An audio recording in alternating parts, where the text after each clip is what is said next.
Joseph Smith should be a civil rights icon.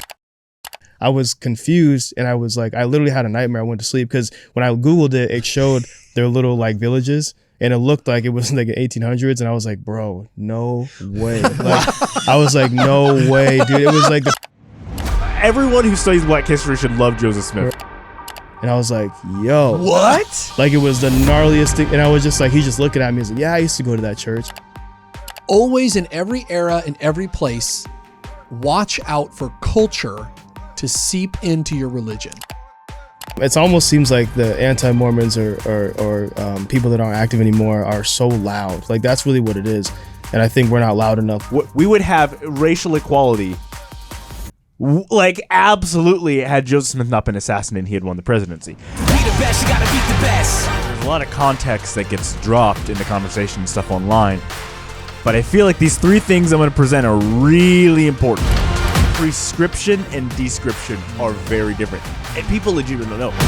People treat the Book of Mormon as if it's prescribing bigotry as opposed to describing bigotry, and that's the difference. That's how we actually win this debate. Beat the best. It wasn't until I actually just read what it was saying where I realized how manipulative people were being about the scripture. 35-year-old anti-Mormon white woman on TikTok is taking an isolated quote about a guy who doesn't like darker-skinned natives and somehow jumps over a fence to make it about Negroes. Because I would hear about what the church was from people other than them. I was like, yeah, nah, I don't know, man. I heard it's racist. The following is an episode of WardRadio and does not represent the thoughts or the opinions of KHTS, its owners, or any of its affiliates, nor does it represent the official opinion of the Church of Jesus Christ of Latter-day Saints. With that said, sit back, relax, and enjoy the program. Welcome, ladies and gentlemen, back to Ward Radio. I'm your host, Cardinellis. Today I'm joined in the studio by Jonah Barnes, the Associate Professor of All Things Apocryphal, Kwaku L, and back by popular demand, Leighton Cook, who is here to participate in a conversation directed by one Kwaku L. Yes. With an introduction to Black members of the church and what all African-American members of the church or converts or investigators should know. Just tell us what we're talking about, my man.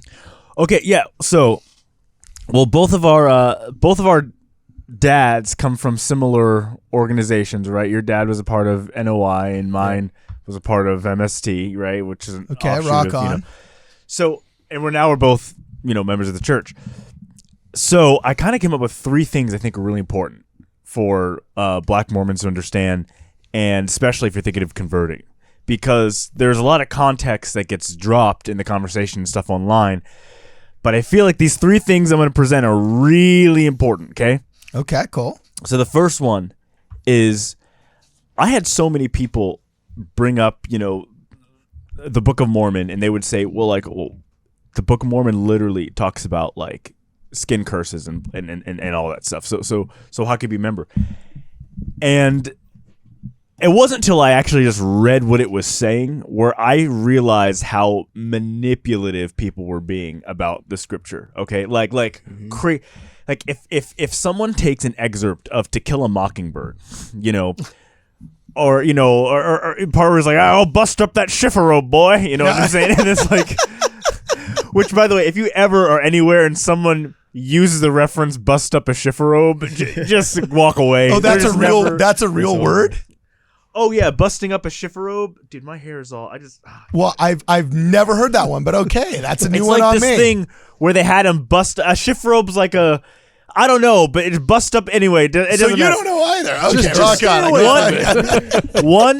One guy with very dubious browsing history is going to come and be like, I know exactly what that's talking about. Okay, but anyway, To Kill a Mockingbird, the whole message of To Kill a Mockingbird is actually like, look at how horrible bigoted people actually are and what they do to people. But you've got to chronicle the bigotry, and you've got to see it from the characters' perspectives to understand the point of the story. And the fact that the Book of Mormon does the exact same thing, but gets treated like it's prescribing racism as opposed to documenting it. Mein Kampf mixed with like not the Wealth of Nations. That's a good economic You're talking book. the birth of The nations. Communist Nation. Manifesto. But this is important. This is yeah. important. People treat the Book of Mormon as if it's prescribing bigotry as opposed to describing bigotry, and that's the difference. And it's so obvious when you read it. It is literally clear as day. And I feel like Black Mormons, people who want to become Mormon, have to understand that, right? Like, I don't mean to interrupt you, but it's like for those of us who don't read books, nerd. Starship Troopers. Okay, which Kwaku's favorite movie. I love it. Knows. No, Yeah. Starship Troopers is satire. yeah. Starship Troopers is tongue in cheek. I love the part where Jenna Ortega is like, you want to fight? Oh. I love the part where Gwyneth Paltrow starts What are you talking about, shooting Kwaku? the imperialist army. Oh my gosh! No, Starship Troopers is about these aliens are coming. We got to go fight them. Everybody becomes a soldier, and it's all war is great. War is great. It's satire. It's supposed to be saying war is not great. It destroys everybody, and yet people watch the movie and they're like, "Yeah, rah rah!" And you're saying, "No, this isn't supposed to be praising this. It's supposed to be decrying it." I just told my kids in Sunday school last Sunday. I was like, "What's the moral of the story of the Book of Mormon?" The wars don't work. It's that wars don't work, and God doesn't care if you're a Lamanite or if you're a Nephite. He don't care because the Nephites lost. Well, in the and end, right? so like that, I feel like so many people who are wanting to join the church get confronted with that online by people who are just dumb, like people who legitimately would read To Kill a Mockingbird and be like, this is so offensive. Like, okay, are you like, don't be stupid for 1 minute. Don't be stupid. And like, you've got to understand prescription and description are very different. And people legitimately don't know. So that's thing number one. That's thing number one, right? Okay, You got to understand. Nephi legitimately cannot stand the Lamanites. And one of the reasons he goes, yeah, no, and they're dark. And his brother Jacob is like, yeah, Nephi's wrong. In fact, it's actually a sin to hate people because they're darker. And then they try to like kind of, the Nephites get a little uncomfortable, embarrassed, so they try to remove all the important dark-skinned people from the record. And then Samuel the Lamanite's like, actually, you guys are cursed because of your riches and your wealth and your privilege. And then Jesus comes and he's like, hey, Nephites, how come why'd you remove Samuel from the record? Because they wanted to scrub him from history. Yeah. And then Jesus makes him put it back in. Like, the whole thing is describing what prejudice is like in a society. And we say the Book of Mormon's for our day. I don't understand. Like, it blows my mind that we've got so many people that will isolate a verse and say, well, now the book says that all black people are cursed. Second, the book's about natives. So I don't know how I'll get on TikTok and I will watch. The Chumash are really angry at the Cheyenne. Yeah. You know what I'm saying? I will watch we're talking about Martin Luther King and Malcolm X. A 35-year-old anti-Mormon white woman on TikTok is taking an isolated quote about a guy who doesn't like darker-skinned natives and somehow jumps over a fence to make it about Negroes. I have no clue. Like, unless John DeLynn, all these people who think the Book of Mormon's racist. I'm gonna ask you two questions. Do you think Native Americans are black people? Answer me that. Do you think that every single time you got a person like the Book of Mormon, well, Kwaku, you're black? Do you think Native Americans? 2, do you think Joseph Smith did not know the difference between Native Americans and black people because you think he made it up? And 3, if both of those are no, then stop saying the book is racist towards black people. Yeah, that's true. That's true. Now, unless you believe that some of the Native Americans actually are black, in which case you're a black Hebrew Israelite now, and you're not an anti-Mormon. Hey, Jaredites were black. Hey. Yeah, baby. True. So are you smelling what he's stepping in? I mean, King Cook, a.k.a. Leighton Cook. Are you vibing with this or what? I think it works because... get up in that mic, man. Yeah, Here we go. Boom. Excuse me. I think it works because there's so many, like, African Americans in general are so sensitive to any sort of racial topic like that. Like, we automatically, like, we hear the word racism and that's like the worst word to us. And I get it. Obviously, yeah, it's not a good thing. But we're just, we've been taught since we were a little kid that anytime you hear the word racist or someone's racist or something is racist, then, it's a wrap. Don't even investigate if it's true or not. Stay away from them. And so I think that's why it works so well, because if you grew up, like in my case, I'll just use my own example. I had a a friendship with somebody who was LDS, really awesome family, really nice family. There's nothing like really weird about them, to be honest with you. But because I would hear about what the church was from people other than them, I was like, yeah, nah, I don't know, man. I heard it's racist, whatever. And I was a kid. Like, it wasn't like I was going to have a gospel conversation with him when I was 8 or 9 years old. But still, like, when you grow up hearing that, then you just assume, like, oh, I never heard they're racist. Like, I'm not even going to entertain it. Exactly, I think that's the biggest thing, is that as African Americans, like, being willing to have these conversations and just to understand people, whether it's about race, politics, whatever. Just, why are you not willing to talk? I feel like that's weird. Okay, it sounds like the cafeteria table where the girls are like, over there, they hate you. Those guys over there, did you know what they were saying about you? Yeah. It's kind of like just poisoning the well. So what's thing number two, bro? What's thing number two, man? Well, I can't be Mormon because of the priesthood ban. I look at it this way. Can you be a Protestant Christian and not like who John Calvin is? Oh. Yeah, you can. Can you be you can be Christian and take issues with some reformers, because the bedrock of Christian theology is the gospel, right? It's Christ. Right. So let's take Mormonism, okay? And when I talk with Kara Burrell, she refused to acknowledge this, because once you acknowledge this, it falls like sand through the anti-Mormon hands. After Joseph Smith died, there was, a 5-year period of the secession crisis, right? Yeah. Joseph Smith formed the Church of Jesus Christ of Latter-day Saints. And Brigham Young formed the Church of Jesus Christ of Latter-_D Day Saints, right? You had the RLDS church come out, you had the Bickertonites, you had the Strangites. We have over 100 Mormon denominations. The majority of the Mormon denominations that came after the death of Joseph Smith had no form or concept or anything to do with the priesthood ban. Let that sit for a minute. The people that want you to think Mormonism and priesthood ban are this inherent thing, that is mathematically not true. Let's just remove theology. It isn't true. A few churches did. Right, the Brigham Young Church did, and then some of the guys in Southern Utah that are still, dressing in bonnets and sleeping with their nieces, right? So those people, the Warren Jeff people, right? Okay, but the majority of all the Mormon denominations had no form or what? I had nightmares about that. Those guys are weird. No, I remember, just real quick. You're cooking right now, but I just got to throw this in there. I used to work in Men's Warehouse. I went in the back room to grab a shoe for a customer, and I had a text from my mom. I checked it real quick, and she was like, "Hey, did you know, Dr. Phil's talking about your church on his show?" And I was a recent convert, dude, really new, right? And it was escaping the Mormon Church, right? Oh, and no! So I looked it up on Google later on, and I was very new, but I had been there long enough where I understood what certain things meant.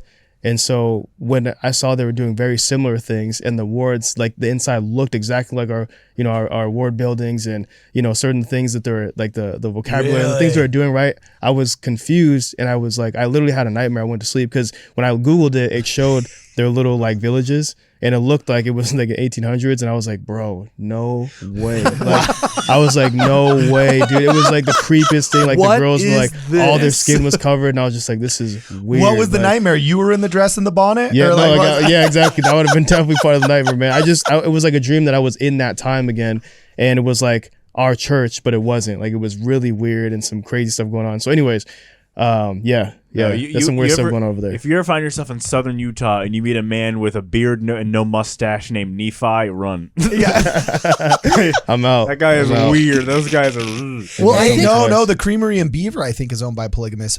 Best. Yeah, but those are the cool like suburban polygamists where they're still like their wives still go to City Creek Mall. You know what I'm saying? They're still like they're like normal, but they just like they're just weird, but like with a bonnet. You can still hang out with them. You know what I mean? Like they're still. I'm talking about the.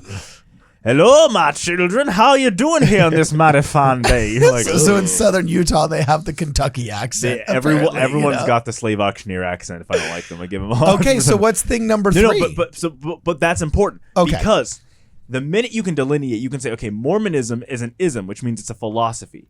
Okay. And different institutions are built upon that. And the most successful, which is the LDS Church, right? But the fact that most Mormon denominations, out of the 100-something that exist, 90% had no concept or anything to do with the priesthood ban, that means Mormonism is not inherently linked to any kind of racial priesthood ban, and it's not inherently bigoted. If it was, if all of them had that, you would go, okay, this is an inherently bigoted philosophy. This has been a commercial for the Church of Jesus Christ of Latter-day Saints Bicker Tonight. If you would like to receive more information, please contact Josh Gailey. This also means if you want to access Christianity and you say, look, I don't like what John Calvin did, but I find the teachings of the Calvinists to be something that resonates with me and brings me closer to God, there's nothing wrong with being a Calvinist. There's things wrong with being a Calvinist in general, in my opinion, Yes, but like on this subject, right? And that's how we actually win this debate. We say, look, I believe in the restored gospel philosophy. I'm a member of the Church of Jesus Christ of Latter-day Saints because I believe in the ordinance and the covenants found in the temple. But the controversies that you're upset about are not a question of Mormonism. It is literally a question of institutional history. And my salvation and my theology and my spiritual connection is not based on any kind of institutional history hiccups. So I think that's important to find. And the third one, any person. Real quick, also before you get into this, Yeah, real you quick, go. Yeah, sorry, I'm ranting. No, I just want to add on to that, man. I think also too, I'll say a much simpler version of that is like black people have to understand that people make mistakes, man. Like there's I think there's a lot of guilt in the church with the priesthood ban and certain things that happened, but people are people, and it doesn't mean the church is has is racist or has some kind of issue, whatever. People make mistakes, and I think that we need to realize that. And it wasn't like you're like, what, I heard the priesthood ban is this is obviously racist, like I'm out of here, you're gonna go to a Baptist church and get treated better. Like it was like, that was America, bro. Like it was like you weren't going anywhere being black and being treated like a god anywhere. So it was like, I'm not trying to say it was okay. I'm just saying that we have to understand, number one, the times that was, that we were in. And then number two, that people make mistakes. Like nobody's perfect. We're obviously trying to get better, but I mean, I think we need to be more understanding of timing. And also that we've made crazy mistakes in our past as well. I was going to say, it's so good to have you hear that, because I'm going to say something that's very unpopular with some conservative members of the church, and they're going to misunderstand it, and just allow me to explain for 2 seconds. Okay. It's actually why I'm still such a huge reparations guy. Okay. And a lot of people, including Thomas Sowell, says, oh, we already had reparations and it was, the robust welfare programs in the United States of America. Yeah, but that was always on the terms of the white bureaucracy. It was never just a cash payout on the terms of what the guy wanted to do with the money. You know what I'm saying? It was always this means-tested bureaucratic system. I'm a huge fan of just a big fat payout. But what I've always said, as I've literally been willing to put my name, Cardinellis, next to the idea of, I think we still politically, and this is a political argument, but it's not a political show, but we'll dive into it only for a second because it's germane. But the reason why I've been willing to say I still endorse reparations is because I also endorse a 2-part system. It will only work if we make good on the promise Abraham Lincoln made of, 40 acres and a mule and whatever that is worth. I think that's a good starting point, so on and so forth. But it has to be followed by a robust forgiveness.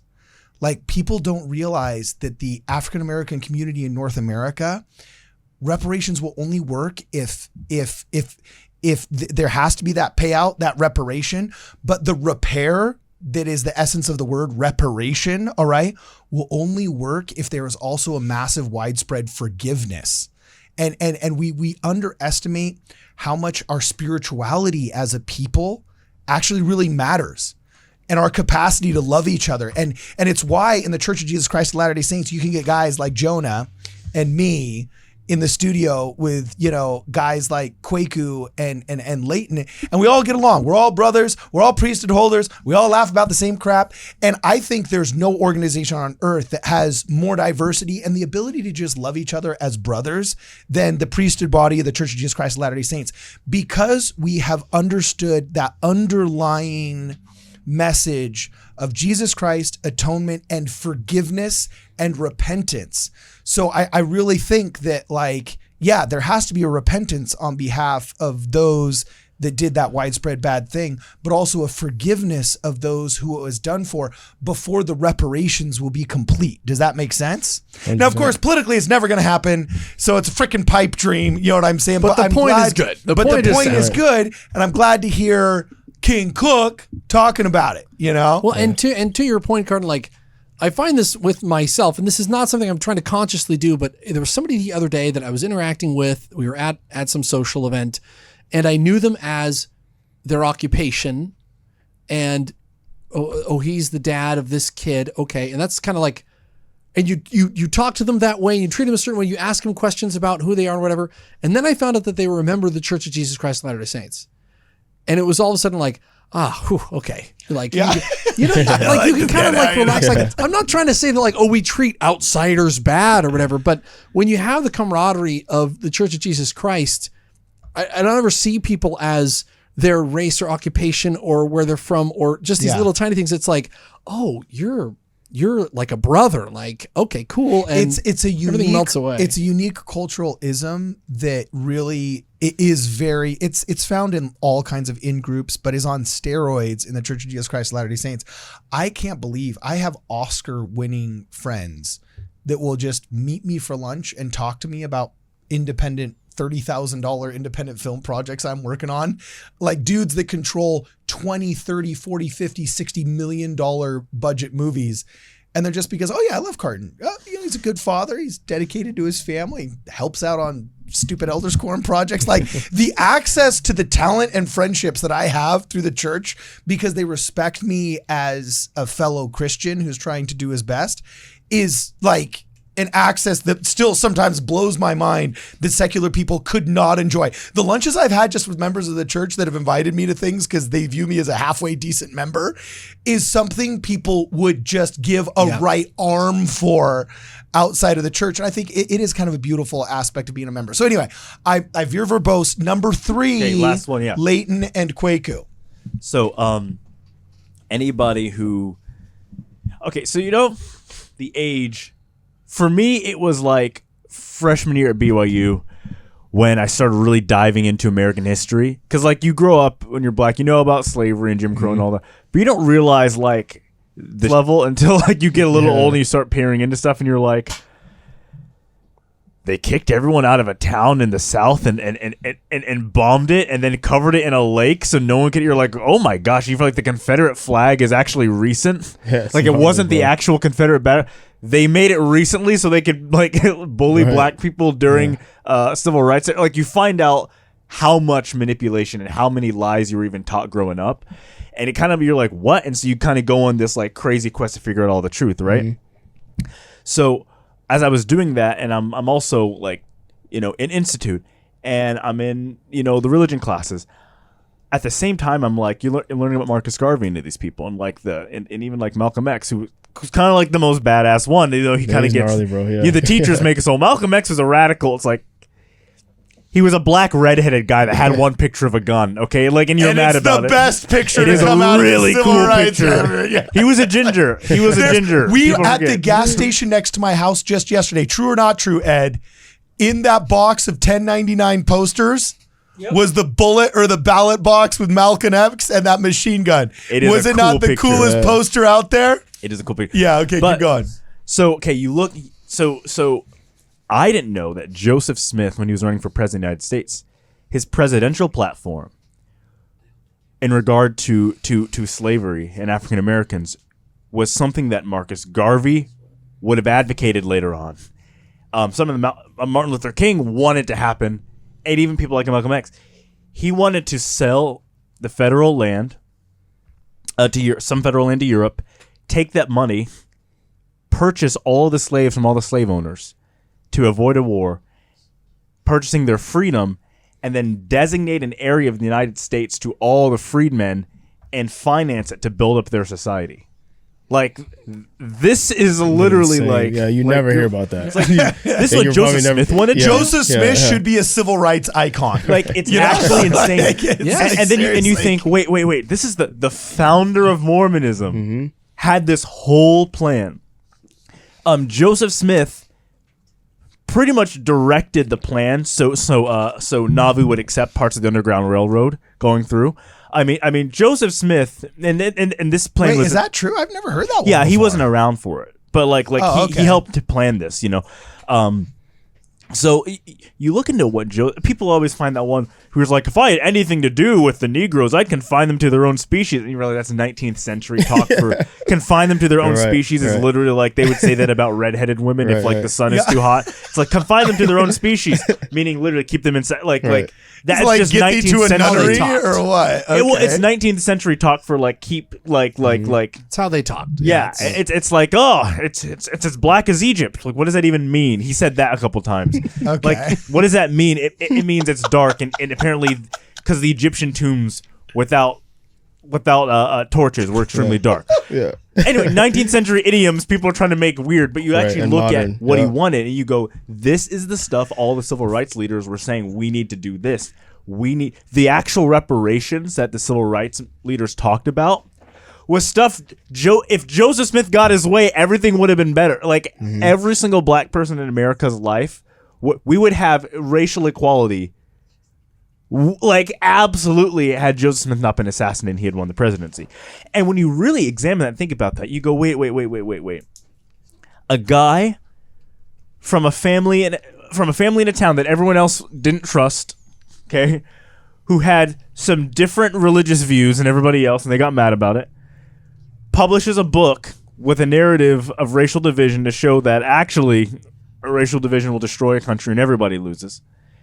Who then runs for president to try to get rid of slavery and is then assassinated by people that wanted to keep slaves. It's like, how is this guy like not a part of like everyone who studies black history should love Joseph Smith. Like we should literally be like, yeah, this is our guy. Like this is our guy. It's really crazy when you realize the anti-Mormons specifically tried to create him into something like this caricature. That's what they wanted to do. And black people don't really think much about Mormons. It's kind of like, oh yeah, more. But the minute you find out what Joseph Smith wanted, you go, this is straight up like 100% like he would have, if he had lived, he would have been buddies with Marcus Garvey. So what's your prescription, Kwaku and Leighton? We want to get more Leightons around. I know. Maybe only a couple more Kwakus. You don't I want can only much of handle me. a couple more Kwakus, but I can handle a bazillion more Leightons. You know, no, I'm just kidding. But like, oh, I like, don't what do you know. think? That's why I kind of wanted to pick your brain about because I've been thinking of these things and I'm like, I gotta like.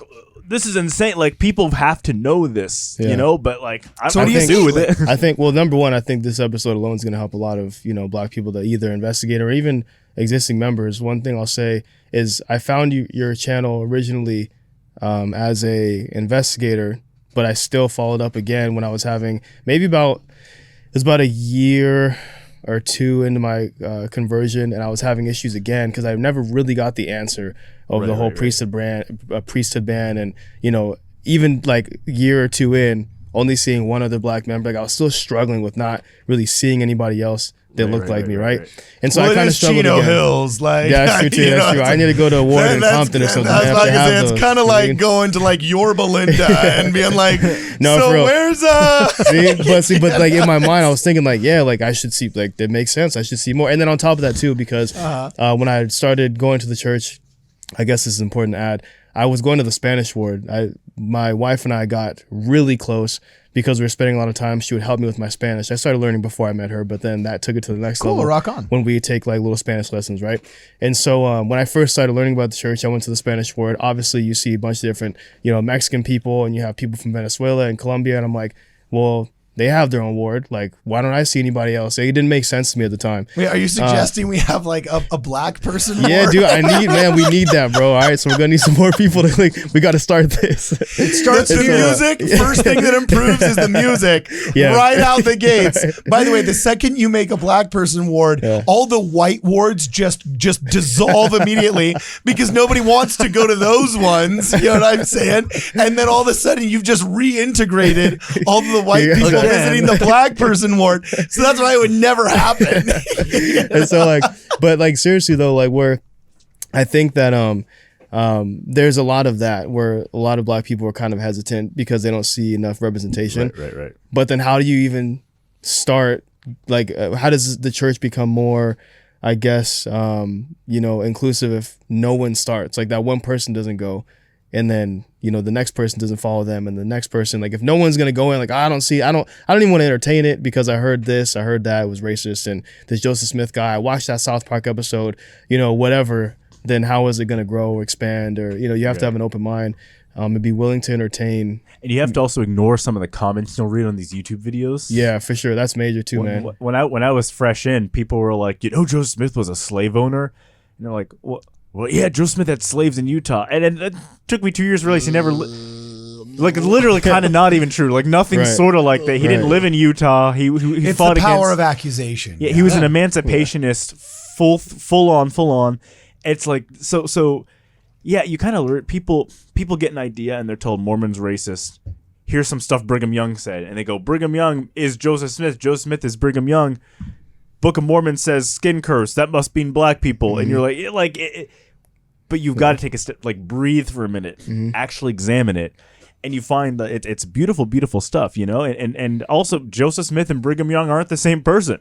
Right. Yeah. And I think to a larger point, like always in every era, in every place, watch out for culture to seep into your religion. We've got it now with nicest culture that Yeah. avoids difficult topics, and it's causing people like Leighton to question for far longer than they have to, which actually brings me to my last question. We got 2 minutes and 50 seconds here before we got to go. Leighton, so what if the version of you were just investigating the church now? You said that you felt like you didn't have a satisfactory answer until you stumbled upon our show, and you said even 2 years in, you were still looking into our show for some answers or whatnot, but something obviously assuaged you, something satisfied you. Like, what was the thing that satisfied you that you wish you would give others nowadays that were in the same position you were 2, 3, 4 years ago? Yeah, I think that number one, we need to be louder. Like we meaning the active members what in the was church, the thing that got you? Hey, both ways, man. joke. We got to be. I'm telling you, because there's it almost seems like the anti-Mormons or people that aren't active anymore are so loud. Like that's really what it is. And I think we're not loud enough, like you just said, like this nice culture of wanting to not offend anybody or just kind of I don't want to rub anyone the wrong way. I don't want to seem too brash. Whatever is ruining the opportunity. Like they don't want to be. We shouldn't want to be tolerated. It's either you love us or you don't. But we're who we are. We love you. And this is the truth, and we're here to talk about it. But I think so many different anti-Mormon, whether it's YouTube pages, Instagram pages, Google, articles, whatever, are just so loud. And a lot of people they would rather hear the drama than entertain like something that's actually positive. So it's like, well, drama is more entertaining, so they're gonna go with that and be like, well, it must be true. This guy said it, and they just run with it. So I think we have to be louder as members of the church as a whole, but also black members too, because otherwise, how else are we going to make other black people comfortable for even entertaining it? Like the episode you guys did with Mowley helped me a lot as well, and discovering who he was and the movie he was making and the different things he was doing. And so people like that, like we just have to be louder and be willing to do that. I think it's really hard when you're investigating the church and you're met with so much confusion. Like people are just throwing stuff at you. Last story before we go is when I was working at Active, I was a manager at the time. We had a really big event coming up, and it was like everyone had to be there, especially the managers had to be there for this 3-day weekend sale we were having. Cool. But I couldn't go because I was getting baptized on baptized on Saturday, and then I had to go to church the next day. Yeah. Right. And so I'm like, dude, I'm not going to be able to go. I had to tell the regional manager I wasn't going to be able to go. His name was Kellen, stereotypical punk rock skater, white dude, blonde hair with the beanie on, sleeves, tattoos like on his neck. Look like straight out of Blink-182. Like giant like plugs. Yeah. Right. And so I remember I had to tell him, he's like, so what's this? I'm hearing that you're not going to be at the sale or you can't work. I was like, dude, I'm, have my baptism, whatever. He's like, really? Like what church? And I said, the Church of Jesus Christ of Latter-day Saints. And he kind of steps back and he's like, really?